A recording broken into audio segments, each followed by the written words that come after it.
The pediatric wing of Mercy General Hospital hummed with its usual controlled chaos, children crying, parents worrying, nurses moving with practiced efficiency through the fluorescent-lit corridors. Claire Bennett checked the 4 on a sleeping 4-year-old, her movements gentle despite the bone-deep exhaustion that had become her constant companion. She had been pulling double shifts for 3 months now, ever since her mother's diagnosis. Stage 4 cancer didn't come cheap, and insurance covered only a fraction of the experimental treatments that offered any hope. So Claire worked, and worked, and worked, surviving on coffee and determination and the fierce love that made giving up impossible. Her shift ended at 7, but Claire stayed until 8 making sure her patients were settled. As she finally made her way to the staff locker room, she noticed something unusual, a small cream envelope tucked into the vent of her locker. Claire pulled it out, frowning. The envelope was expensive, heavy paper that felt substantial between her fingers. Inside was a single card with elegant handwriting. "You stayed an extra hour tonight making sure the Johnson's daughter was comfortable before her surgery tomorrow. You held her hand and sang to her until she fell asleep. That kind of compassion can't be taught. You are remarkable. A friend." Claire's breath caught. How did anyone know about that? The Johnsons had left hours ago, and she had been alone with little Emma in the darkened room, singing the lullabies her own mother used to sing to her. She turned the card over, looking for any identifying mark, but found nothing. Just beautiful handwriting and words that made her throat tight with unexpected emotion. Over the next 2 weeks, more notes appeared. One tucked under her windshield wiper after a particularly brutal shift. Another slipped into her bag while she grabbed coffee in the hospital cafeteria. Each one noticed something specific: her kindness to a difficult patient, the way she comforted a scared child, how she stayed late to cover for a sick colleague. "I saw you give your lunch to the homeless man outside the hospital. You told him it was extra, but I know you hadn't eaten all day. Your kindness humbles me. You've been wearing the same scrubs for 3 days. Not because you're careless, but because you're spending every penny on your mother's treatment. You are the strongest person I know." The notes were becoming more personal, more intimate. They saw her in ways no one else did, the exhaustion she hid behind professional smiles, the financial struggle she never mentioned, the small sacrifices she made daily. Claire found herself looking forward to finding them, these small affirmations from a stranger who seemed to understand her completely. But she also felt unsettled. Who was watching her so closely? And why remain anonymous? Meanwhile, her least favorite patient had been moved to the long-term recovery wing. Alexander Drake occupied the most expensive private room on the floor, recovering from injuries sustained in a car accident 3 months ago. At 35, he was a tech industry legend, the founder of Drake Innovations, a company that had revolutionized artificial intelligence and made him a billionaire before he turned 30. He was also, in Claire's professional opinion, the most difficult patient she had ever encountered. "You're late," Alexander said coldly as Claire entered his room for evening vitals. He sat in the chair by the window, his laptop open, his dark hair perfectly styled despite being hospitalized. His injuries, broken ribs, shattered leg, internal damage, had been severe, but he refused to show weakness, maintaining rigid control over everything and everyone around him. "I'm exactly on time, Mr. Drake." Claire kept her voice professional as she prepared to check his blood pressure. "How are you feeling today?" "How do you think I'm feeling?" "I'm trapped in this hospital being attended by incompetent staff who can barely manage basic medical procedures." His ice blue eyes raked over her dismissively. "Is that the same uniform you wore yesterday? Don't they teach hygiene in nursing school?" Claire felt heat rise to her cheeks but maintained her composure. She had, in fact, worn these scrubs yesterday, and the day before. They were her only clean pair because she hadn't had time to do laundry between shifts and visiting her mother. "My attire meets hospital standards, Mr. Drake. Please extend your arm. I don't need my blood pressure checked. I need competent medical care, which you clearly can't provide." He turned back to his laptop. Send in a real nurse. Someone who looks like they didn't sleep in their car last night. The accusation struck too close to home. Claire had slept in her car last night, too exhausted to drive home after a 16-hour shift. She had woken with a crick in her neck and barely enough time to splash water on her face before her next shift began. Mr. Drake, I understand you're frustrated with your recovery, but taking it out on the staff isn't productive. I'm not frustrated. I'm disgusted by the level of care I'm receiving. You specifically seem unable to perform the most basic tasks without fumbling. Perhaps pediatrics is beyond your capabilities. Have you considered a less demanding specialty? Claire felt something crack inside her chest. She had been awake for 20 hours. Her mother was dying. She was drowning in debt and exhaustion and fear. And this privileged man sat in his expensive room attacking her professionalism because she couldn't afford clean scrubs. I'll send in another nurse, she said, her voice tight but controlled. She left the room before he could see the tears burning behind her eyes. In the hallway, she pressed her back against the cool wall and breathed deeply, fighting to maintain composure. She couldn't afford to break down. Couldn't afford to let Alexander Drake's cruelty penetrate the armor she had built around her heart. Her phone buzzed. A text from the hospital's billing department. Her mother's latest treatment bill had arrived. $47,000. Due in 30 days. Claire felt the world tilt. There was no way. She was already working every available shift, had sold everything of value she owned. There was simply no more to give. She made it to the bathroom before the tears came, silent and desperate. She sat in a locked stall and cried into her hands, trying to muffle the sounds of her breaking. When she finally emerged, composed and dry-eyed, there was a note tucked into her uniform pocket. She didn't remember anyone getting close enough to place it there, but when she unfolded the paper, the familiar elegant handwriting made her breath catch. I saw what happened with Alexander Drake. His cruelty says nothing about you and everything about his own pain. You are brilliant, compassionate, and dedicated. Don't let anyone make you doubt your worth. You are saving lives every single day. That matters more than anything. Your friend. Claire clutched the note, fresh tears spilling over. How did this person know? They had to be someone in the hospital, someone who saw her interactions with patients. But who? And why did they care? That night, Claire found another note on her car windshield. Your mother is lucky to have you fighting for her. Family is everything. Never give up hope. She drove to her mother's house, the small apartment Claire still paid rent on despite her mother being hospitalized, and sat in the driveway reading the note over and over. Someone out there understood. Someone saw her struggle and cared enough to offer encouragement, even anonymously. The next morning, Claire returned to work determined not to let Alexander Drake's cruelty affect her. But when she entered his room for morning rounds, his attack was even more vicious. You again?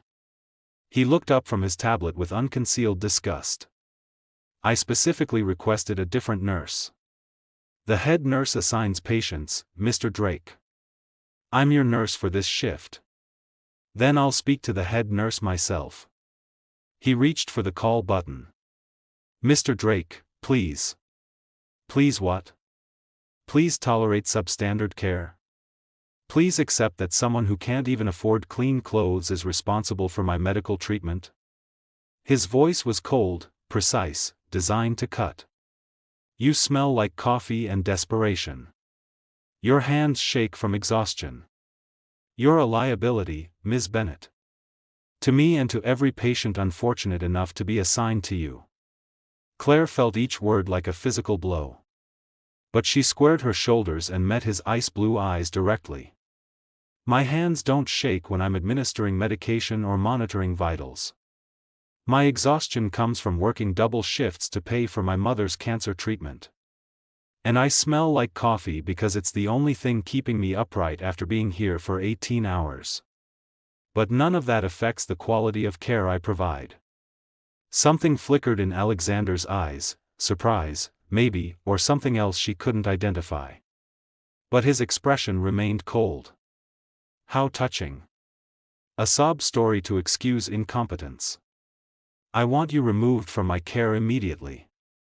Claire nodded once, her throat too tight for words, and left. The head nurse, Martha, called her into the office an hour later. Claire braced for reprimand or worse, but Martha's expression was kind. Mr. Drake filed a formal complaint. He wants you removed from his care. I understand. I'm not removing you. Martha's voice was firm. You're one of the best nurses we have, Claire. His complaints are baseless and cruel. But I wanted to warn you, he's escalating. Men like Alexander Drake are used to getting what they want. Be careful. Claire nodded, grateful for the support even as dread settled in her stomach. That evening, she found another note in her locker. You stood up to him today. That took courage. He doesn't deserve your care, but you give it anyway because that's who you are. I wish I could tell you how much I admire you. How much your strength inspires me. You are extraordinary, Claire Bennett. Your friend. Claire pressed the note to her chest, confused and overwhelmed. Someone in this hospital was watching her closely enough to know about her confrontation with Alexander Drake. Someone who seemed to care deeply about her well-being. But who? And why did they remain hidden while she faced Alexander's cruelty alone? As she drove home that night, exhausted and emotionally drained, Claire didn't notice the figure watching from a window in the hospital's east wing. Alexander Drake stood in his private room, his hand pressed against the glass, his expression tortured as he watched her taillights disappear into the night. In his other hand, he held a pen and a cream-colored envelope, ready to write tomorrow's note, the only way he could express feelings he could never speak aloud. The call came at 3 a.m, jerking Claire from the shallow sleep she had finally managed to fall into. She fumbled for her phone, her heart already racing with the terrible certainty that only middle-of-the-night calls brought. Ms. Bennett? This is Dr. Reeves from St. Catherine's. Your mother's condition has deteriorated. We need to discuss treatment options immediately. Claire was dressed and out the door in 5 minutes, driving through empty streets with tears streaming down her face. Her mother had been stable for weeks. What had changed? At the hospital, Dr. Reeves explained with clinical gentleness that her mother's latest scans showed the cancer had spread to her liver. There was a new experimental treatment, a targeted therapy showing promising results in trials, but it was astronomically expensive and not covered by insurance. How much? Claire asked, though she already knew the answer would be impossible. The full course of treatment runs approximately $200,000. The number hung in the air like a death sentence. Claire made half that in a year. She had already depleted her savings, maxed out her credit cards, taken out loans she had no idea how to repay. There was simply no more. How long does she have without it? Claire's voice was barely a whisper. 3 to 6 months. With the treatment, we could potentially extend that to years. The therapy has shown remarkable results in patients with similar presentations. Claire sat with her mother until dawn, holding her fragile hand, watching her sleep. Margaret Bennett had worked 3 jobs to put Claire through nursing school after Claire's father died. She had sacrificed everything for her daughter. And now Claire couldn't save her. She went straight to her shift at Mercy General, her eyes gritty with exhaustion and tears. In her locker, she found another note. I know you received difficult news about your mother last night. I know the treatment she needs costs $200,000. I know you feel helpless and desperate. Please don't lose hope. Miracles happen, Claire. Sometimes they come from unexpected places. Your friend. Claire stared at the note, her hands trembling. How did they know? Dr. Reeves had only told her 4 hours ago. Who had access to that information? She was still clutching the note when Martha found her. Claire, I need you to take Mr. Drake for his physical therapy session. His regular nurse called in sick. Claire's stomach sank. After their last confrontation, she had been carefully avoiding Alexander Drake's room. But she couldn't refuse a direct assignment. She found him in the physical therapy room, working with the resistance bands despite visible pain. His jaw was clenched, sweat beading on his forehead, but he pushed through the exercises with grim determination. "Mr. Drake, I'm here to assist with your session." Alexander's head snapped up, and something flashed across his face before his expression hardened into the familiar cold mask. "Of course they sent you. Apparently, incompetence is contagious in this hospital." The physical therapist, a young man named Josh, looked uncomfortable. "Actually, Nurse Bennett is highly qualified. I didn't ask for your opinion." Alexander cut him off, his eyes never leaving Claire's face. "She can stand there and try not to mess anything up. That should be within her limited capabilities." Claire moved to assist him with the next exercise, a series of leg lifts designed to strengthen his injured leg. As she positioned the support, Alexander jerked away from her touch. "Don't," he said sharply. "I don't want your hands on me. You probably didn't even wash them." "My hands are clean, Mr. Drake. Hospital protocol also requires competent staff. You're living proof that system has failed." He turned to Josh. "Get me someone else. Anyone else." Claire felt something inside her finally break. The sleepless night, her mother's death sentence, the crushing weight of impossible debt, and now this man's relentless cruelty, it was too much. "Fine," she said quietly. "I'll send someone else." She walked out of the therapy room with her head high, made it to the staff bathroom, and threw up. The stress, the exhaustion, the despair, her body was giving out under the weight of it all. When she emerged, Martha was waiting with a concerned expression. "Claire, you look terrible. Go home. Get some rest." "I can't. I need the hours." "That wasn't a suggestion. Go home before you collapse." Martha's voice was firm but kind. "You can't take care of patients if you don't take care of yourself." Claire drove home in a daze, barely remembering the route. In her mailbox, she found an envelope. The same cream-colored paper, the same elegant handwriting. "You are stronger than you know. Stronger than any challenge life throws at you. Your mother is proud of you, even if she's too weak to say it.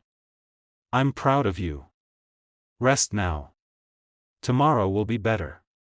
Your friend." Claire collapsed on her couch and cried until she had no tears left. Then she slept for 16 hours straight. She woke to her phone ringing. An unknown number. She almost didn't answer, but something made her pick up. "Ms. Bennett? This is Dr. Reeves. I'm calling with extraordinary news. An anonymous donor has paid your mother's entire treatment bill. All $200,000. We can begin the therapy immediately." Claire sat up so fast her head spun. "What? Who? I don't understand." "The donor wishes to remain anonymous. The payment came through our foundation's office this morning, designated specifically for your mother's care. Ms. Bennett, we can start treatment today." After the call ended, Claire sat in stunned silence. $200,000. From an anonymous donor. It was impossible. It was a miracle. She called the hospital's foundation office, trying to get more information, but they were bound by the donor's request for anonymity. All they could tell her was that the payment was legitimate and designated for Margaret Bennett's cancer treatment. Claire went to see her mother, who was already being prepped for the first round of therapy. Margaret was crying, overwhelmed with gratitude and disbelief. "Someone out there is watching over us," she whispered, squeezing Claire's hand. "An angel, baby. We have an angel."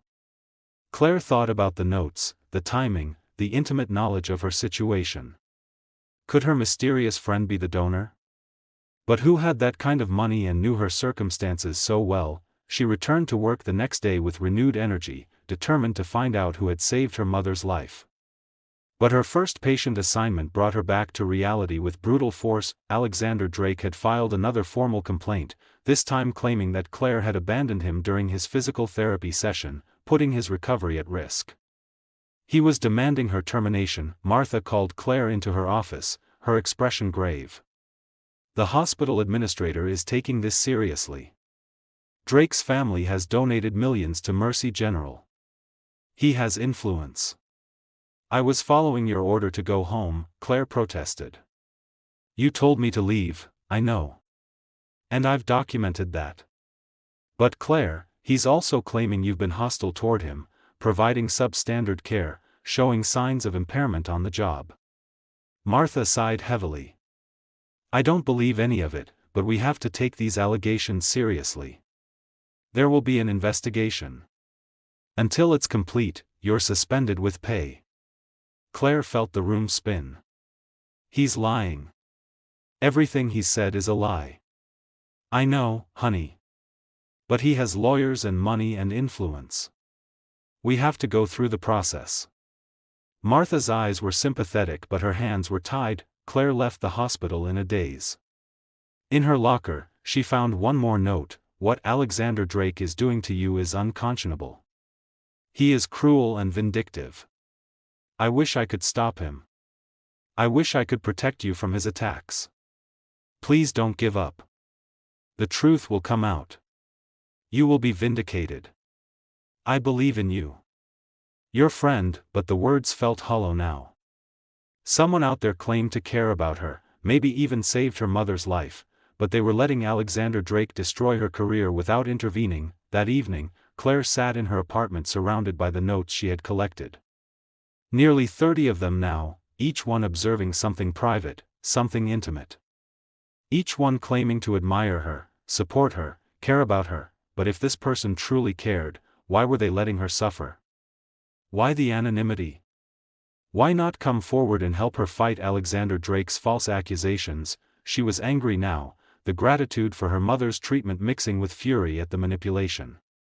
Someone was playing games with her life, watching from the shadows while she fought battles alone. Claire grabbed her phone and called the hospital foundation office again. This time, she wasn't asking, she was demanding answers. I need to know who paid my mother's bill.